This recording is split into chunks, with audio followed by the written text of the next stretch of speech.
Vous, féministes, qui partagez un but commun qui est de définir, établir et atteindre l'égalité politique, économique, culturelle, personnelle, sociale et juridique entre les femmes et les hommes, tout d'abord, sachez que bien que je comprends votre lutte, je ne l'approuve pas. Certes, c'est à juste titre que les inégalités hommes-femmes, surtout en défaveur des femmes, peuvent déranger certaines personnes. Il paraît donc normal pour celles-ci de le revendiquer.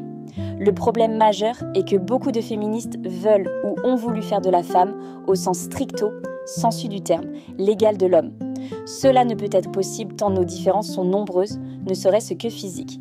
L'égalité ne signifie pas interchangeabilité, et donc rien ne sert de vouloir imiter les hommes. Autant on peut souhaiter que les femmes travaillent davantage que les hommes, autant il ne faut pas que celles-ci, si elles ont des enfants, oublient de concilier carrière et foyer.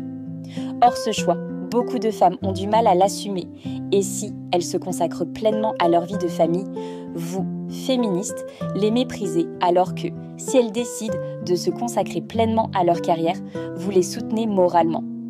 Mais au prix de combien de sacrifices ? Tout cela reste complètement paradoxal.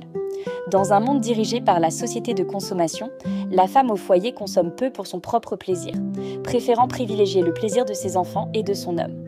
Une femme sans enfants qui travaille beaucoup, c'est une femme qui gagne beaucoup d'argent. Elle peut donc se permettre de dépenser tous ses sous dans ce que la société patriarcale veut la voir acheter. Des robes, des bijoux, des sacs et chaussures, des cosmétiques et autres. Nous en revenons toujours au même fait. D'une manière ou d'une autre, vous nourrissez le système que vous combattez. Et si le réel féminisme était de laisser la possibilité aux femmes le choix de faire leur propre choix et non de leur imposer une doctrine à suivre ? Pour conclure, le féminisme reste une de ces arnaques pour laquelle tout le monde veut sa part du mérite et de reconnaissance. Une guerre de sexe plein de contradictions et une de ces doctrines en isme qui n'est là que pour endormir un peu plus les masses. À bon entendeur.